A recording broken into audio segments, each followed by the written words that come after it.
told what I've had in my head. Right, it's Thursday, it's Litsoc.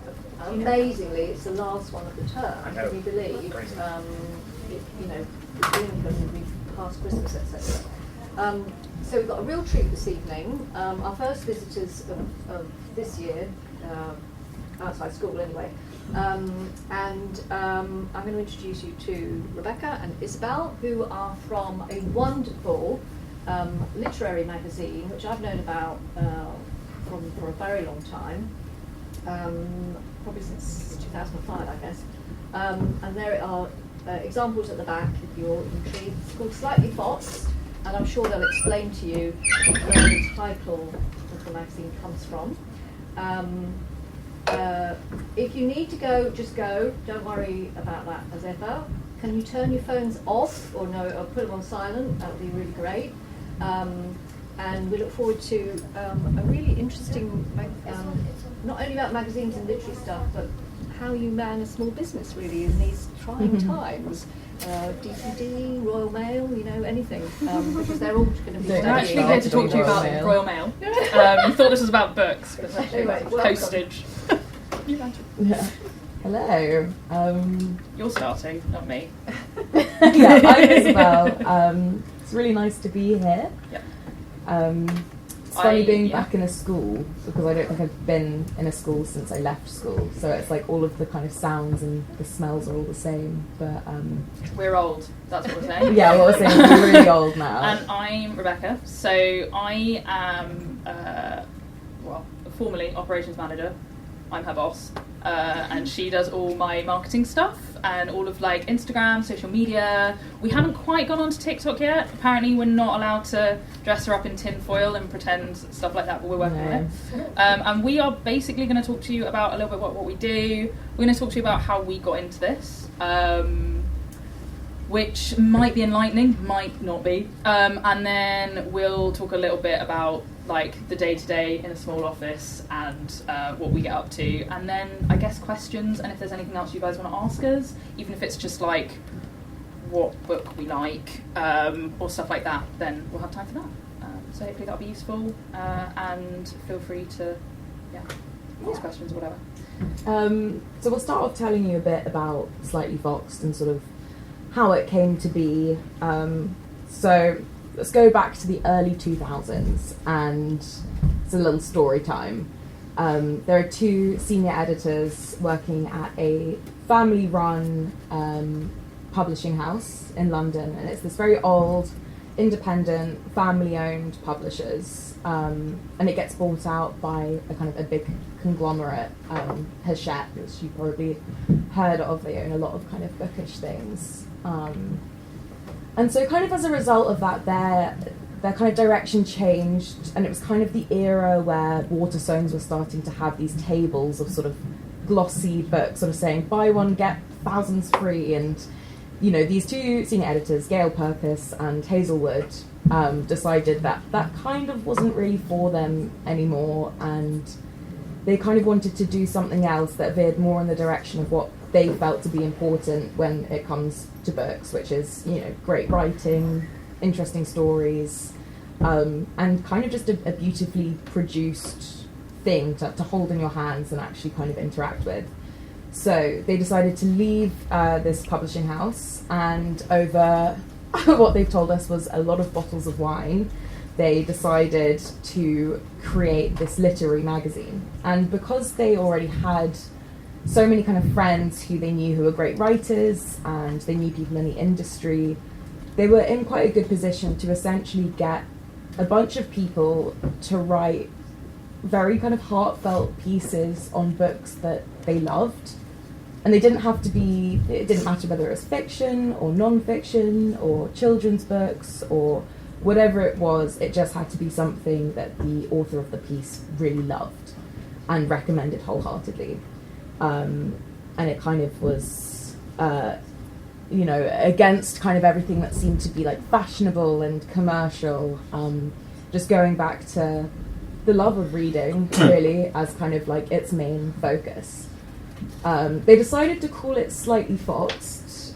We get asked this quite a lot, actually, because it is a bit of a strange name. But basically, foxing is a term in antiquarian book selling. So you know when you see an old book and it has like those kind of discoloured little splotches on it? Yeah, that's called foxing.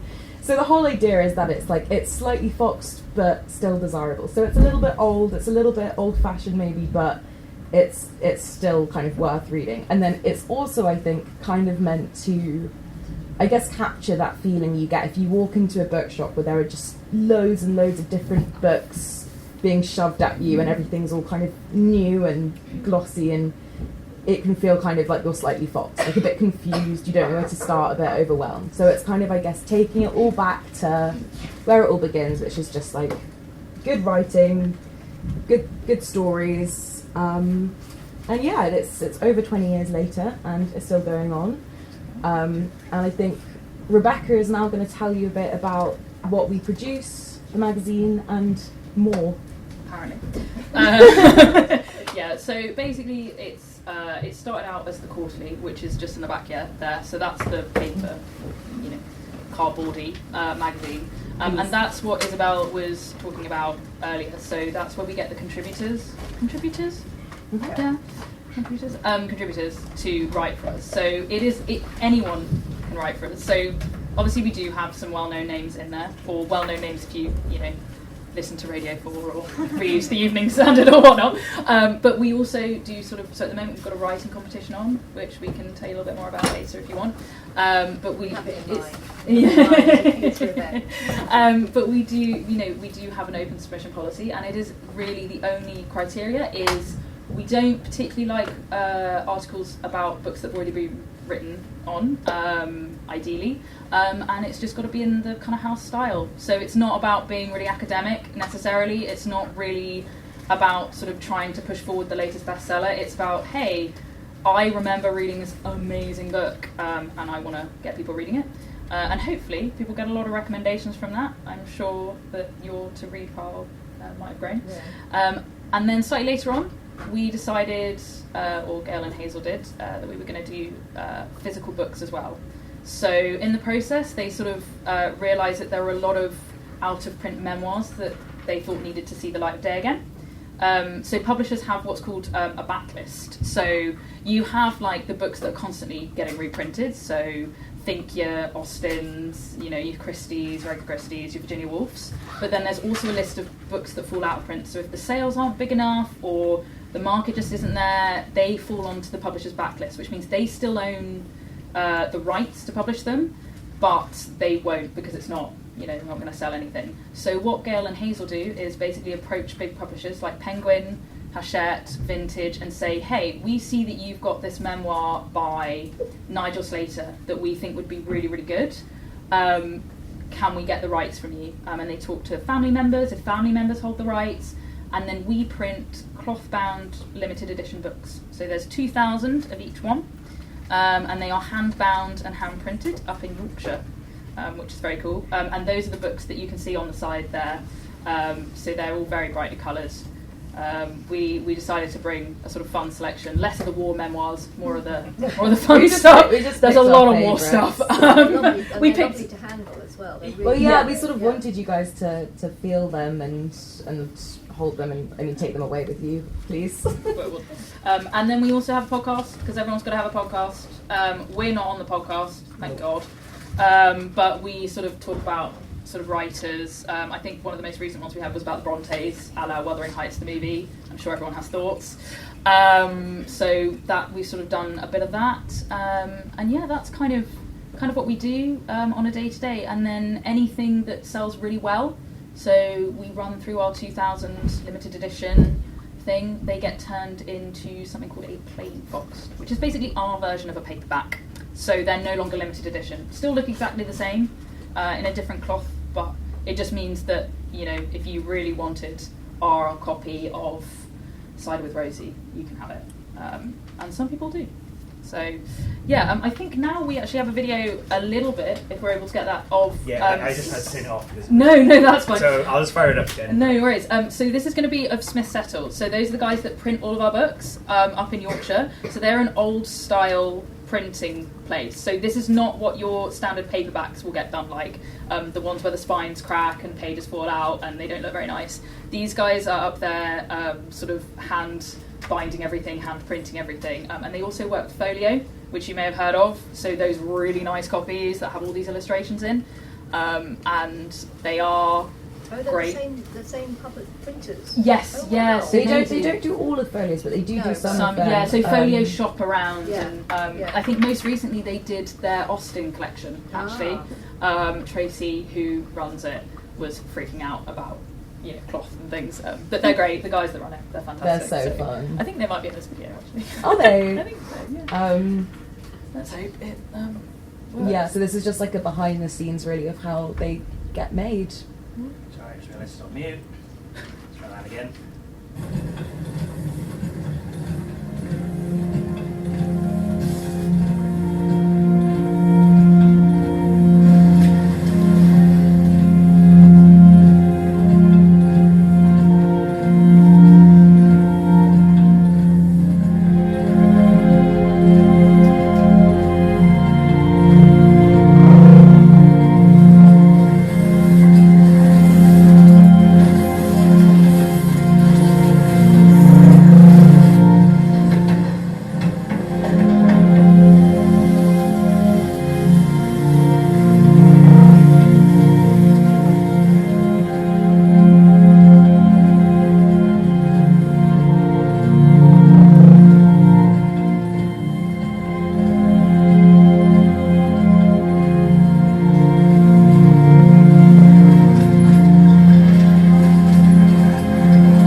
It's so moving. I know what you mean. It always makes me feel really emotional. Yeah, absolutely. We're trying to arrange a trip up for us. The guys that were here before us, before we started, they got to go up and I really want to print a book. I want to be let loose on this machine. Behind. Yeah, I don't know if I trust myself with those machines. But a lot of the stuff nowadays, so you'll see they were sort of hand bunching together all the papers. They were printing page at a time. That's a very kind of old style way of doing it. A lot of it is mechanized these days. So when you get your best-selling, I know, clean. It's not going to be. It's a very time-consuming and sort of labour-heavy kind of process. It's not all just like machines sort of running through in the same way that. But it's still thought of as a craft, isn't it? Yeah, and they definitely think of it as like it's. And I mean, if anyone wants to go and like hand those. I can just so that you can like feel the kind of quality of them. But yeah. So we don't do that bit. We don't do that bit, no. But we appreciate it. Yeah, we appreciate it. But yeah, so that's what we do. Open your eyes for them because they are beautifully made, as you've just witnessed. Yeah, that's a little bit about what we do, and you guys can have a look at those. I guess now we'll talk a little bit about like how we got into this, unless you guys have any questions, or we can save those for the end. It doesn't really matter. Yes, how did you both get How into did it? we end up at Slightly Fox? Because the story with Gail and Hazel sounds like the story of Virago. Yes, so very similar. They started, absolutely. And probably with Persephone as well. I was about to say, there's a bit of an unofficial rivalry with Persephone. Yeah, I know. Because I know recently we did Diary of a Provincial Lady, and Persephone have also done that. And but it's a very similar kind of. Essentially, in that period of time, a lot of the smaller publishers were being bought by massive conglomerates, which still happens today. And I think a lot of people just kind of decided to keep things smaller and a bit like special. now. A bit like now. There's a lot of sort of smaller publishers coming up now, which you guys might have heard of. So people like Galley Beggar Press, McNally Editions, Dead Ink. These are all publishers that are starting up in the north.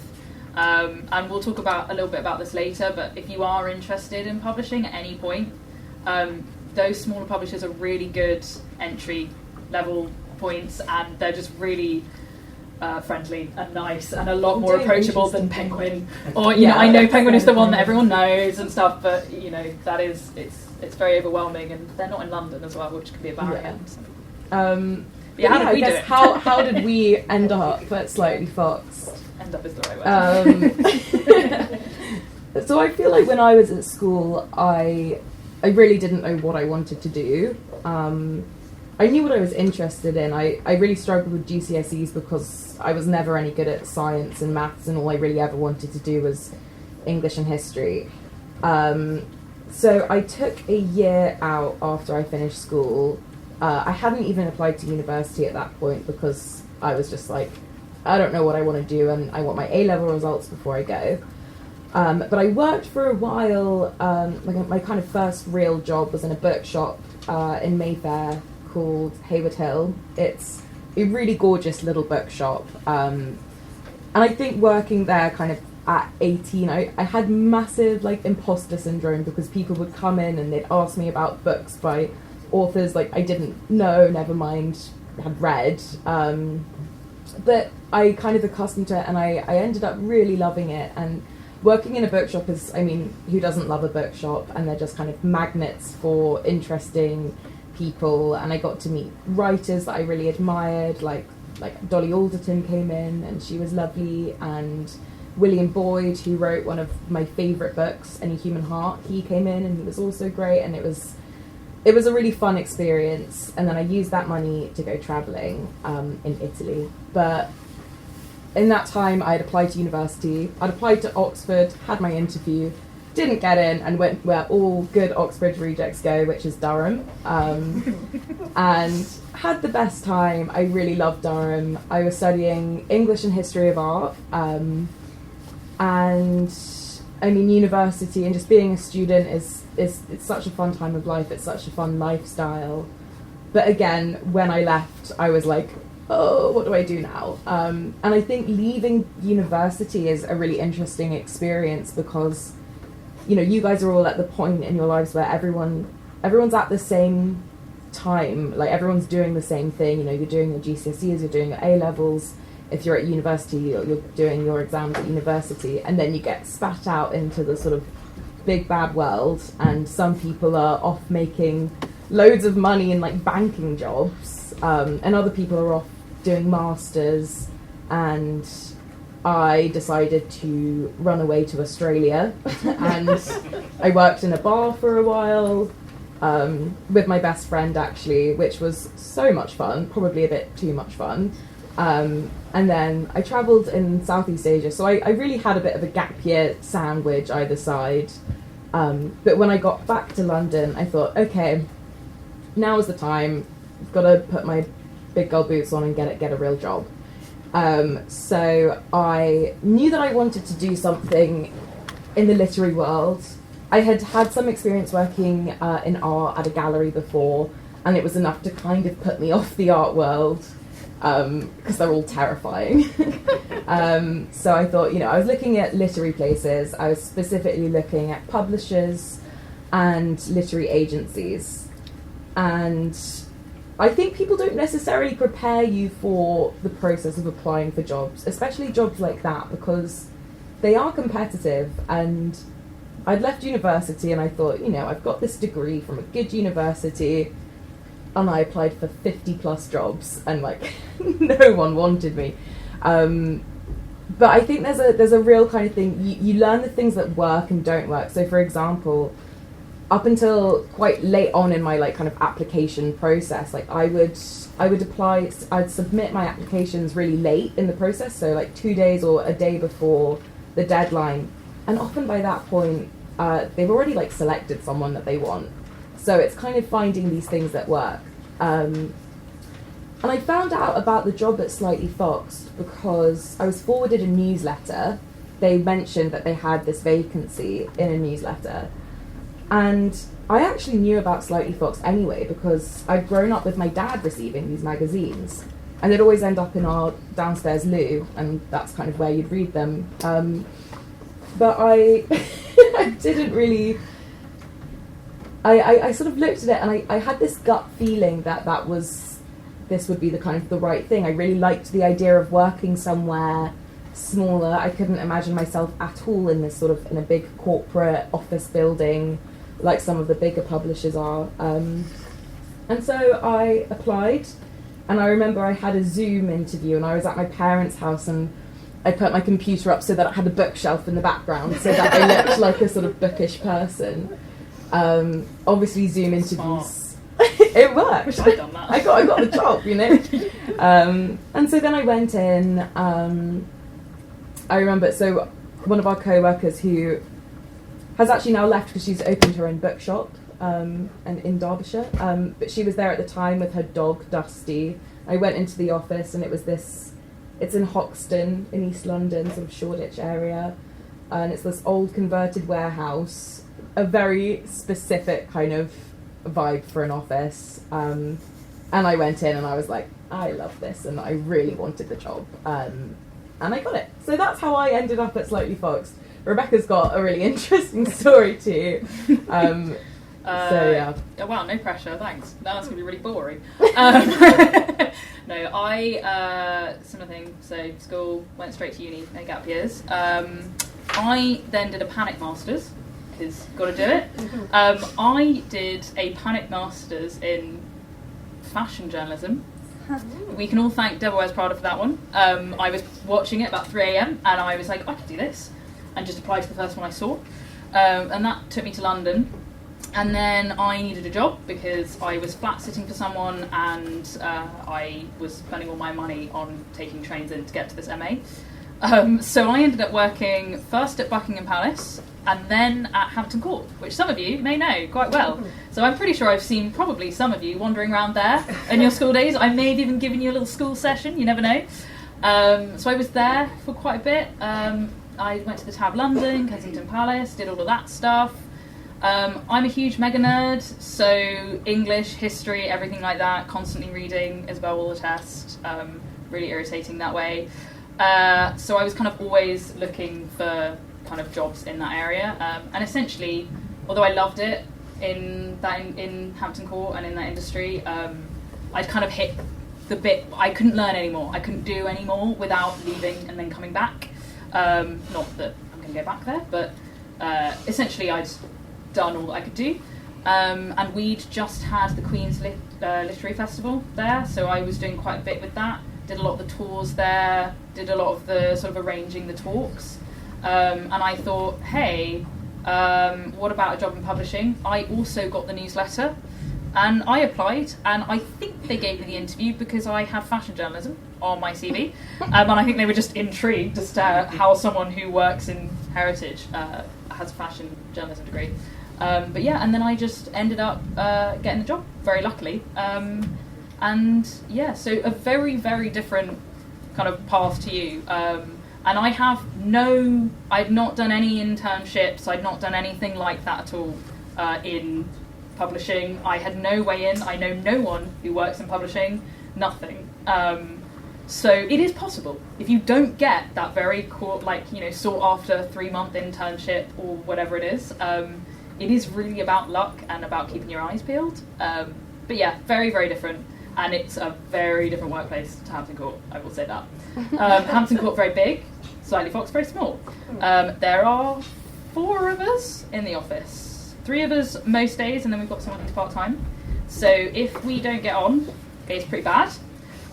So people isn't... Luckily we're best friends. Luckily we're best friends. So the sort of people vibe is important. A lot of when we're interviewing for hiring, work experience or anything like that, or if we need a part-time person, a lot of what we're looking for is like, to steal a word, vibes. Like, it is basically like, are you going to be a good fit for us? Because we are so small. If you're not, that's going to become a problem. And also, you spend a lot of time with each other. Like a lot. You do. Like, too much.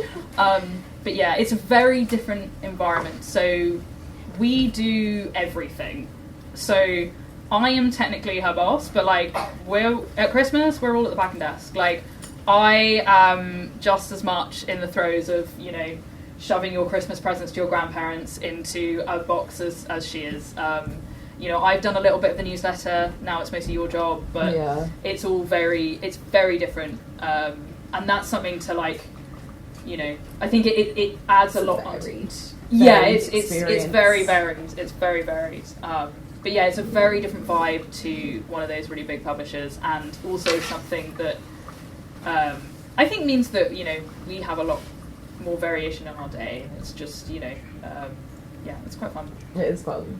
Yeah. But yeah, sort of, that's kind of, I guess, what our roles are, maybe. So my job title is Publicity and Marketing Coordinator, I believe. I should probably know my own job title.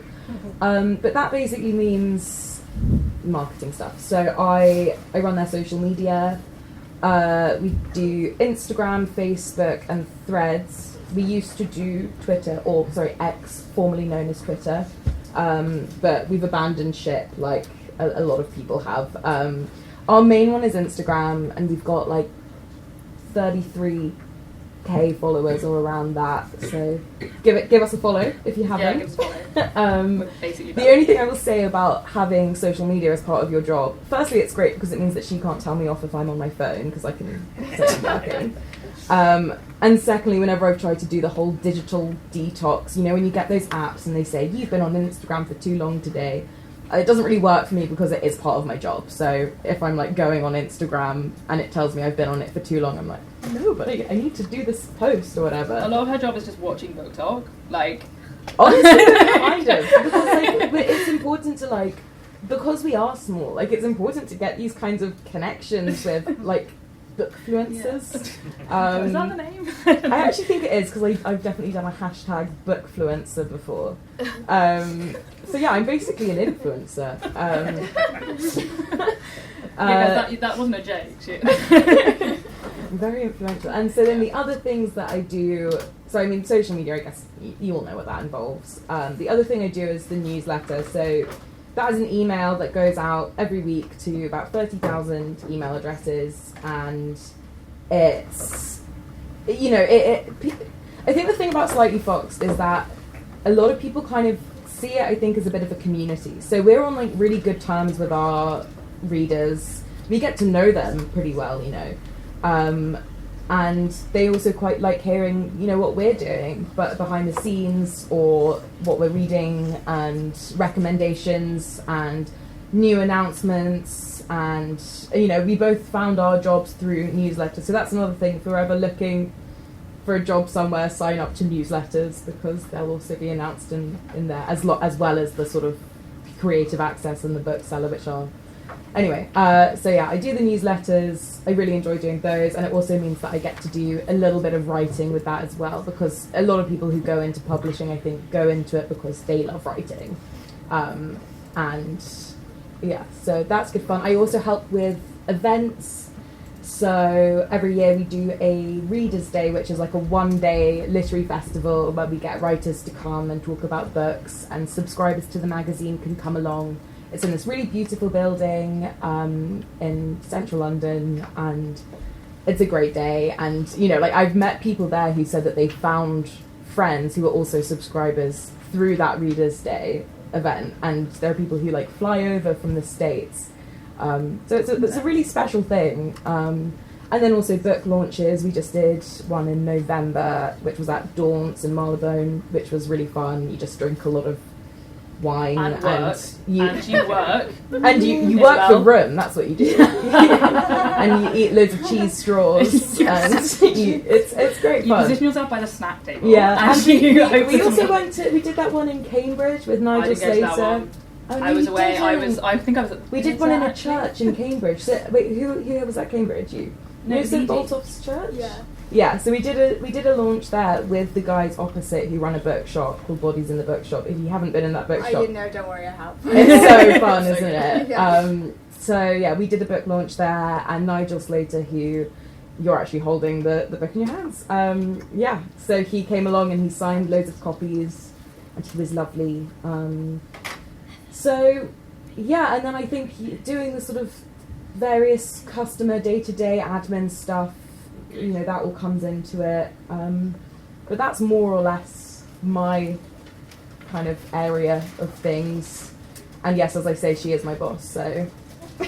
And I do the boring stuff. No. So I make sure everyone gets their books and stuff. I also do catalogue, copy proofing, writing renewals and stuff. So I probably am more editorial based than Isabel's marketing. So when before the new issue goes to the printers, I get sent one of the proofs. So there's 3 people that proof it at the moment. So Gail, our main editor, a man called Ray Ward, and me. I'm in esteemed company, and I basically go away, and I go through, check everything's okay. There are no typos. There's also a little bit of fact checking involved. So like, have they got the year right? We have such interesting debates as should that be hyphenated or not? Does this have a capital letter? Should this be a number? Should there be a comma here? And those can be quite intense debates. No, there's been there's been some interesting ones. So yeah, that's kind of what I do on that side, and that's probably the thing that you're most familiar with. Like when you think of publishers and editing, that is what you're imagining, like someone going through with a pen, and there's a whole notation you've got to learn, which is really weird. And every company has like a house style. So we have a specific house style, which drives me nuts because sometimes for me, like punctuation-wise, I'm like, that's wrong. Like that is wrong, but because it's the house style, we do that. It's like the Oxford comma thing. Yeah, they don't use Oxford commas. They don't use Oxford commas. It's but punctuation's a lie. I mean, you can make it whatever you want. So, or you can't. But yeah, so that's what I do. And then I do catalogue copy. So I use fun things like Photoshop and InDesign, which you may or may not have heard of. But basically, these are programs. InDesign is the thing that you put your sort of electronic copy of the book in, or electronic copy of the issue, to make it look as it does. So when I did fashion journalism, that's kind of what I was doing a lot of. All very interesting, very boring. But I kind of go through and I pick what's in the catalogue. So we have a little section called outside orders. So that is not books that we do, but books that are coming out in the future that we think our readers might like. And I sometimes sneak in older ones that I think people should read. And if I can, I get away with that, and I get to sneak in a few of my personal favourites. I think that's probably my favourite thing to do, because I like to do that. And then, the operations stuff. So just making sure Isabel's doing her job, and our other colleagues, and making sure we've got enough tea, toilet roll, the gas bill, and just making sure everyone gets their book on time. So I talk a lot with Smith Settle. There's a lot of back and forth about where's this, what's this, and luckily Tracy and I are both as useless as each other, so it's great. And that's a little bit what I do. So you've got 2 sides of it. You've got editorial and marketing, so we're trying to cover the whole base. So if you've got any questions or you want to know more, we are able to do that, or we can just keep waffling on, whichever you like. How does it get to Settle? Do you send it electronically or do you send hard copy? Of the book and the issue. So electronically. So we, what will happen is it goes to a man called Andrew. He's a very lovely man, and he sort of puts it in and formats it. Prints it out for us. We go and proof it on the page to make sure when you print it out, it looks good. A little bit like what you might do with a CD or something. Mm-hmm. And then it goes back to Andrew with those proofing corrections. He then, implements them, and then it gets sent off and gets. They have a program in-house that they deal with that, because I think it probably has some fancy stuff with fitting it to their machines and page size and whatnot. So we're just kind of one bit of the kind of scheme of the whole thing, but because we are so small, I think ordinarily if I was working, in one of those big publishers, I wouldn't know Andrew or I wouldn't know Tracy because there would be 7 other departments dealing with that, and it would be a lot more informal, and it would probably be being printed in a massive factory somewhere. So it's actually really cool for me as a book loving person that I get to see that kind of thing and get to sort of know a little bit more about how it's made and what we do. It's really cool, isn't it? Because I don't think before working at Slightly Foxed I ever really thought about where my books were coming from or how they were being made. And now having such kind of close relations with our printers, and I know it's a different process to what a lot of the bigger publishers would do, but it's quite a special thing, and the way that they make them as well I just think is it's great. It's sort of like keeping a craft alive. That's cool. I really want to get into bookbinding. Me too. I think I'd be a course. I think I'd be really good, but I think I'd be really good at a lot of things. So, do you want to do a bookbinding course? Yeah, let's do one. Yeah, we're going to do that taxidermy course. Yeah, I do. See, we're a really small office, so sometimes we end up doing things like going, guys, should we all go to a taxidermy course? At the this would be a really good idea. Weird French law film. Yeah. If you were a biscuit, what biscuit would you be? That's a lot. We do a lot of that in the office. We do a lot of personality because it's such a small office, and it's literally 3 or 4 of us, and we're all in our 20s. Everyone else works from home, and we sometimes go and visit them in their lovely countryside places. Nice. Which is really good fun. But yeah, a lot of the time we just spend, and it's weird because it's a quarterly magazine, and the way that our publishing cycle works, it's we go through incredibly busy periods where you're treading water, sometimes staying late, making sure that everything is working as it should be, and then periods where it's a bit quieter, which we should really use to prepare, and we do, but we also have a lot of fun. Like to find out what type of egg we I was are. going to say, so, we do a lot of very silly conversations. I was going to say braid each other's hair. I would not let you. But Ruth and I have done that. I mean, it's a bit silly. It's very informal, in a way that you wouldn't get to be informal. I think in a more intense corporate job. We can wear what we want. We sometimes have music on in the background. We have a natter. We work hard, don't get me wrong, but it's small. Also, the entire company is women only. That's not a rule. It's not no men allowed. In fact, we've actually got a boy coming for work experience next week, and I'm nervous for him, honestly. But it's 9 women in total, varying ages. So it's a very small operation, and quite nice to work in a female-led kind of operation as well. So how far ahead are you planning? So at the moment, oh gosh, yeah. What are you working on, and for when? So this doesn't really, I think, affect Isabel no, very much. This is me. Yes. So I currently we have the proof of the first proof of issue 92 is just happening. We're issue 91 has just. Hold on. No, I'm lying. We're on 89. So the proof of issue 91, the first proof is just happening. Wow. Or I've just done the first proof of that. Issue 90 is about to be printed, and people are renewing from 89. Issue 92, they're just deciding the final thing, the final people to go in, because Gail and Hazel will decide what the articles are about. So if there's 3 articles that are kind of summary, that will go in the summer issue. So quite far forward, I get quite confused because I have to think, when our editor, I guess editor-in-chief, but our editor is talking to me about issue, in the summer, or issue for autumn. So I'm getting confused now. She's talking to me about the issue for autumn. We are currently on the spring issue, and I am currently arranging the delivery for the summer issue.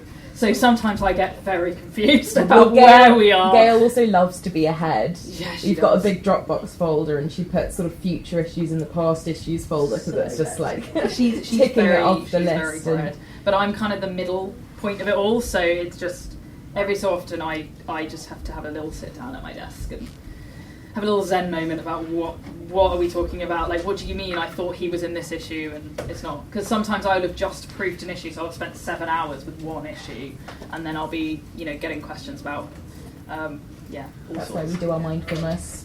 do we do mindfulness? Are we mindful? Yeah, we literally had incense going. That's true. We did yesterday. have incense. We like to, we like to have mindfulness. Yeah, that's true. keep it zen. But yes, quite. The answer is quite far ahead. Just because you've got deadlines, you've got to, hit And the books, how is it like a normal publisher where you've got, well, I don't know what normal is anymore, but because obviously we're all 24/7, but it used to be when I worked in a bookshop, so you had to order your Christmas stock in June, and the reps would already be round with obviously the autumn list.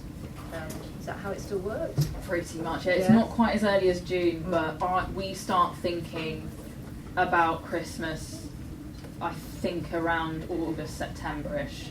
So we will start emailing bookshops about what would you like, this is what we've got coming, because obviously Christmas gets crazy and bookshops need their stock almost immediately because people are coming in and buying their Christmas shopping. So ordinarily there's a bit of a turnover time for bookshops, a week, a couple of weeks, just for us to process the order and get it out. But at Christmas it's like, you need the stock now, we need to get this out. So yeah, we start thinking about Christmas and the books. It's the kind of same window. Because I think they were quite smart when they did this, but because the publication schedule, the issue and the book comes out at the same time, that means that at least we know, that they're not sort of spread out among the year. The difficulty is when we have a special book coming out. So there's a book called Love Divine, which recently came out. We also did something with Miranda Mills, which meant we had another dispatch coming out. That's when it becomes difficult because, when we've got books like that, it's fine, it's simple, one date for two things. But when you've got books coming out left, right and centre, that gets very confusing. Again, mostly for me. Isabel just has to deal with the fallout of that. So yes, it's quite far in advance and it drives me nuts. I do not want to be thinking about Christmas in June, and I'm getting calls from our catalogue man Nick going, so what do you think about the Christmas catalogue? And I'm going, actually I'm sunbathing in the grass, so I'm not thinking about Christmas.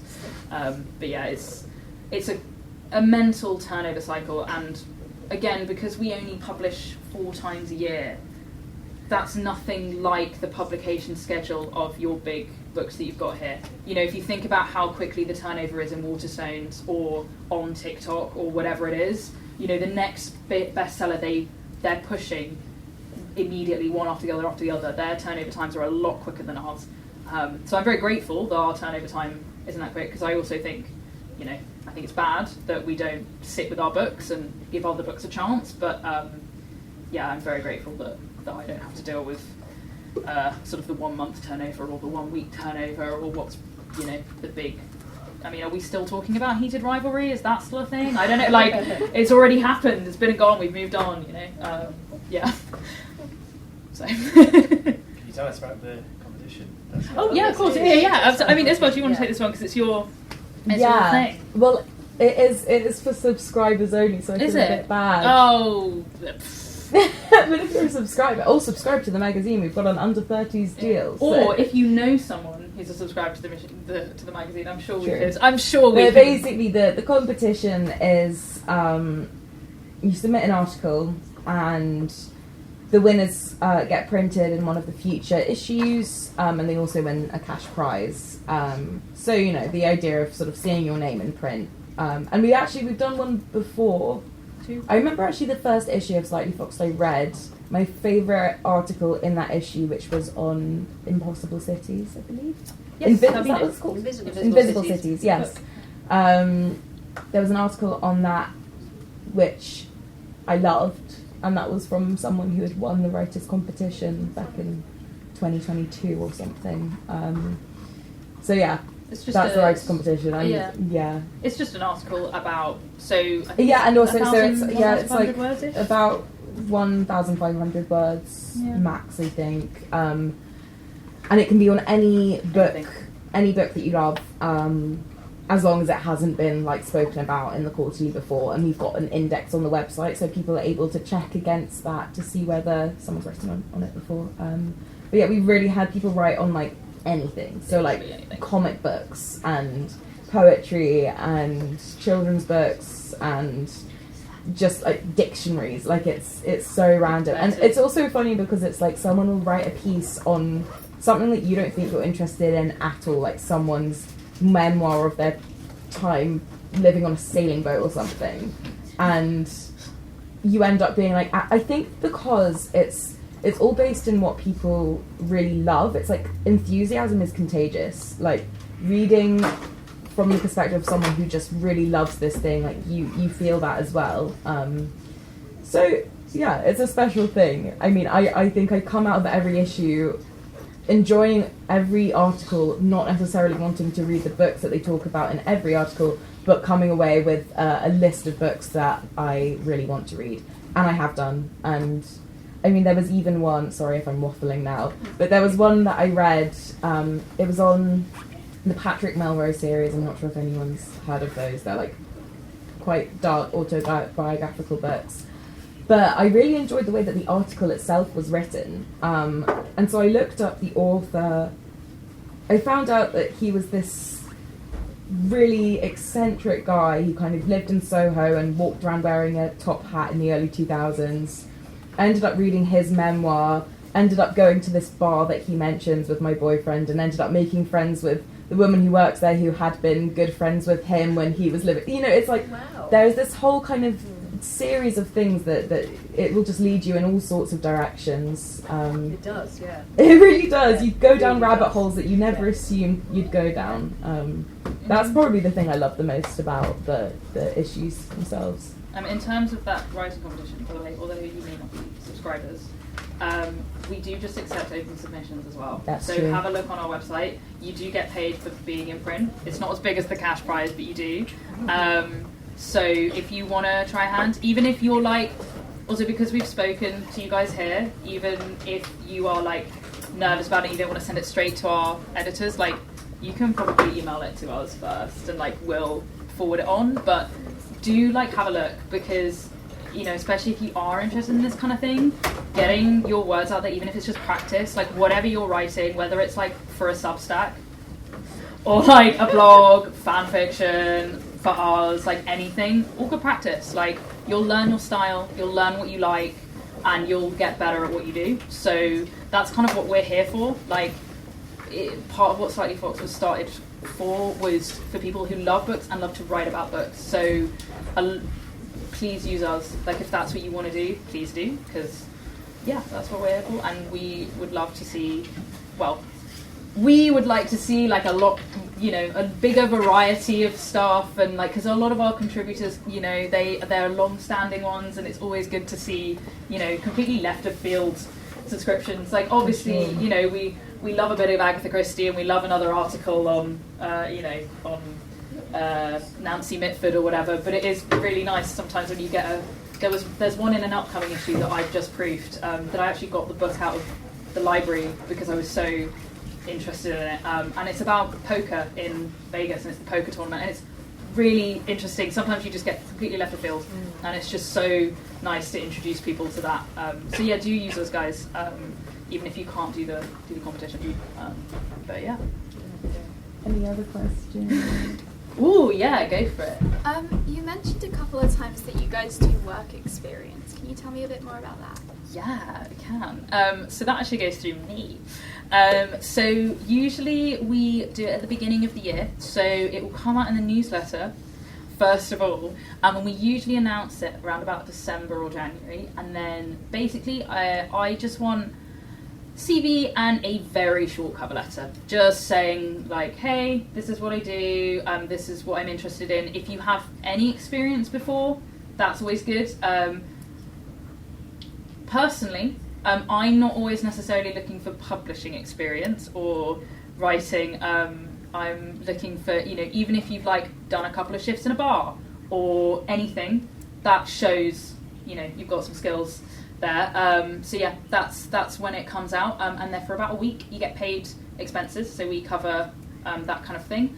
And you come in and you help us out. So it will be stuff like helping out with our renewals, stock, packaging. We might, if you come at a good time, there may be a catalogue to proof or something just to get you into that. But also, if you come do a week with us, I personally like to kind of let you have a look at what you're interested in. So if you decide you want to know a little bit more about the marketing side, or you want to know a little bit about our relationship to bookshops, which our colleague Edie handles, we'll make sure you get some time to do that. And we'll make sure you kind of get an afternoon getting those questions asked. And also, we are also happy to do a reference, should you so yeah, look for that December, January time.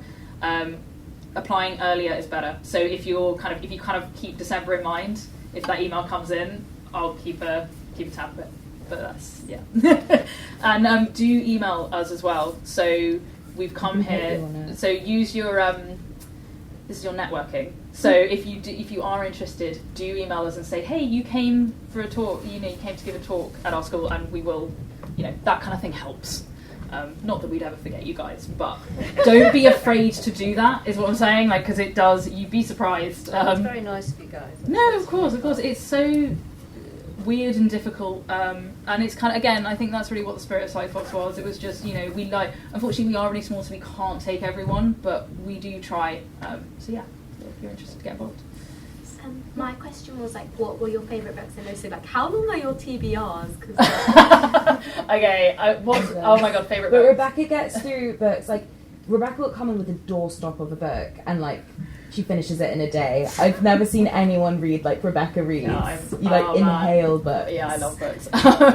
As in favourite books of all time, or favourite books for in our Slightly Fox. I guess of all time. Oh my god, we could be here for hours. I mean, let me tell you. Pick one. Do you want to go first? Do you want to say this one? I mean, I love Virginia Woolf. Virginia Woolf, my ride or die. I would die for her. I love her. I commune with her daily. I am only allowed to read one new Virginia Woolf a year, because when I first discovered her, I read 5 of her books, and then suddenly had a massive panic that I was one day not going to have any more new Virginia Woolf to read. So I'm only allowed to read one new book of hers. But I had a really good English teacher at school. So I studied Mrs. Dalloway for AS level. And I had a really lovely English teacher who kind of saw that I was getting really into this, and she gifted me a lot of copies and stuff. So Virginia Woolf is an author, but favourite books, I mean, man, I feel like my favourite books make me sound like the worst person in the world. I feel like I can't say them out loud. Infinite Jest. Yeah, I know. I really like Infinite Jest. I'm so sorry. I do. I really like Infinite Jest. It's a massive book. It's horrible, but it's really good if you can travel it. A guy called Stefan Zweig, he's an Austrian author. If you've ever seen The Grand Budapest Hotel or anything, so he's amazing. He's an amazing He's author. absolutely amazing. He does this amazing essay series. I think it's called, what's it? It's Blue, A World something. But essentially, he was an Austrian, and he's writing sort of 1920s, 1930s. So into war years, big ones, and he basically believes that we shouldn't have national borders, and he's really hopeful post World War One, and then of course 1939 happens, and he does this incredible series of essays, but his short stories are incredible. Pushkin Press, if you've ever heard of those guys print all of his books, so he's one of my favourite authors. I mean, I could. I love Emily Dickinson. There's a German poet. Is he German? Called Rainer Maria Rilke. I can't say his surname. Yeah, he writes a really short book called Letters to a Young Poet. So if you are looking for something, you would actually really like it. I get it. Do you don't like it? I love it. There we go. We're gonna fight on the scene. But yeah, I mean, I could go on for more modern ones. I mean, yeah. Anyway, I'll let Isabel go because I can talk for hours. It's not just short answers, favorite books of all time. There are ones that stand out. So, Brideshead Revisited by Evelyn Waugh. I read that as a teenager and just kind of became obsessed with it. It was so romantic and beautiful, and I kind of just melted into that world. And I mean, there are so many. It's so overwhelming. It's such an overwhelming. I mean, one of the books that I think I'll always hold very dear is a book that was read to me a lot as a kid, called The Little Prince. Such a good one. Yeah. I even have it. Do you guys remember at the beginning he talks about? So he draws a picture and it's meant to be a boa constrictor digesting an elephant, and everyone thinks it's a hat. So I think I got, because in that book it talks a lot about growing up and kind of, I guess, retaining childish imagination into adulthood, or at least that's how I kind of took it to be. So I think I got that tattoo like a week before my 20th birthday because I was like, I don't want to be a grown. Like, it was sort of like so daunting, the idea of. So I guess to remind yourself to not really take stuff too seriously and keep your imagination alive. Don't rot your brains with ChatGPT, that kind of thing. Read books, kids. Read books and I also feel like pictures we're and- like picking very classical books, but like. Well, I just thought that's sort of one that people would know a bit as well. But like we also read less. Like, I love sci-fi like, so my version of like a trashy romance novel is like sci-fi fantasy. We read like all sorts. I did read one of the romantasy ones. You read was it Akatar? I did. Yeah, she read all of Akatar. I At was one too point embarrassed she to read it on played it tube out because loud in the office, and I was like, I was listening to it as an audiobook. So it's very varied. And our two read files are, mine is huge. Like, Mine's I have huge. piles of books around my flat. Like, I can't It's think not about even it real. too much because I start to feel overwhelmed. It's like there's not enough time in the world to read all the books that I want to read. Yeah. And there never will be. But I mean, that's okay. We read what we read, and it's quite fun. Sort of like I'm never to be read like read it in a linear way. It's like I'll finish a book. I know that there are some books that I want to read, and it's like pure like gravitational force, whatever kind of like comes into my hands next. It's sort of, and if you read something, it will then like trigger an interest in something. Like, you really do this as well. Rebecca goes on like binges. Like, she'll become obsessed with like a topic. Look at me. And we'll just like read Yeah. every book there is on the topic. I think they've witnessed some. Yeah, I will do that. So I'll like kind of follow a thread. So I will. I don't know. I'm trying to think of like a recent example. I mean, a recent example is I got really into the Normans and the Anglo-Saxons for some strange reason. I don't know It's why. not strange. Yeah, thank you. Exactly.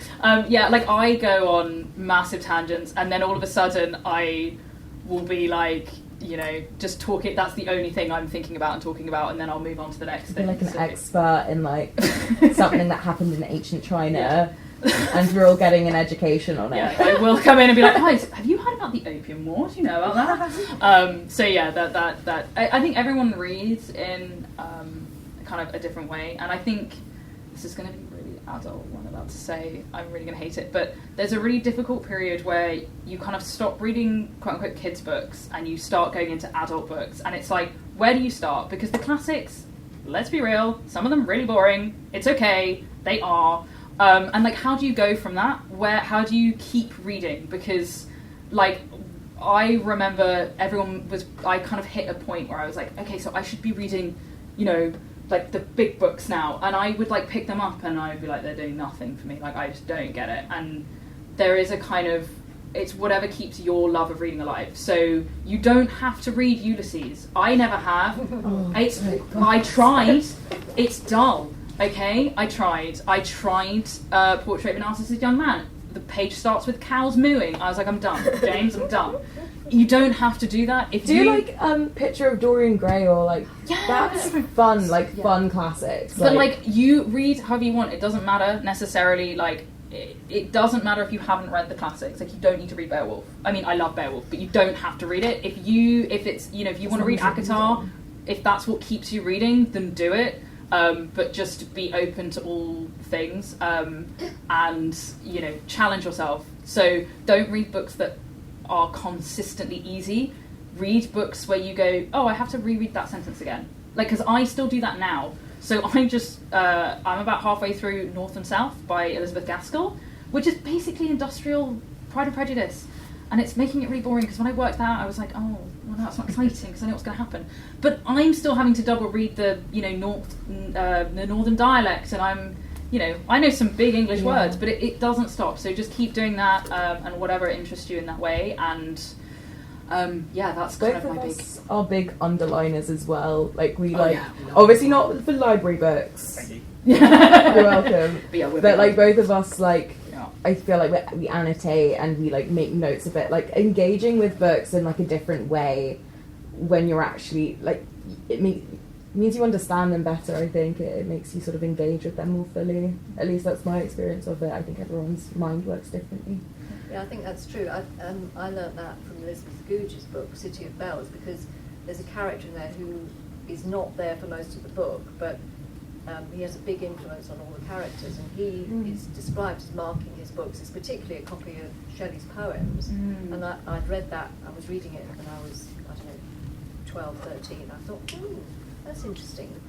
You can actually mark your books and remember your favourite quotes. And I'm a big one. I am reading actively as we I think it's also slightly different from studying as well. Like I do think, like, you know, like I do obviously, like there are bits of King Lear that will never leave me because I studied it so much at school. But that's not that's not how I'm underlining when I read for pleasure. It's more just, I don't really know how to explain it, but I will put markers in. My copy of Emily Dickinson's Complete Poems is like a mess. My copy of The Secret History doesn't have any underlinings, but it's ruined. My favourite thing as well is when you see like someone that you're close to, like a friend or a parent, if they do that with their books. Like I borrowed a book, it was called Steppenwolf by Hermann Hesse, and it was my dad's copy, and he had underlined parts of it, and I was like, it's so interesting seeing what resonates with other people. Like I'm sure I would have that, and I've definitely lent you books before where like I've underlined things that probably make you think I'm really unhinged, to be honest, because that's usually what it is. But yeah, it's just a great little insight into someone's brain. Did we actually answer your question, or did we just talk for like? No, you answered it. Sorry, we're wafflers. But yeah. So. I guess, is there anything else? Any others? Yeah. By the way, if anyone needs to go, by the way, because I've just noticed 10 past Oh yeah, 5, please so go. if you do- Yeah, go. But yeah, really nice to speak to you all. Yeah. Oh no, don't do that. That wasn't me saying finish, I was just saying. Yeah, don't do that. And yes, please do take any books if you want, please take them. Yeah, we give they you are one, free. but you can swap if your choice. Yes, of course. Because that was just an example we gave you. I can really recommend Portrait of a Marriage. It's really good. And my favourite is... recommendations. Actually, they're all good. They're all good. You're in good Toast is hands. also very good. It's about food. My allergy is... This chair is so I could tell that you were like, you were really loving Sinking that. into it. Oh, there we go. Yeah. Is this chair a staple of the... I feel Have you very ever honoured. sat in these chairs? Oh, it's 5. Ooh. Is it a privilege or like a... When you give the Litsoc, So you got 5. Oh, thank you. Oh, wow. That's so Thank sweet. you so much. That's very nice. Thanks, guys. Thanks for listening so much. as well. Yeah, and thank not you for for staring at me. listening. Thank you. Oh, wow.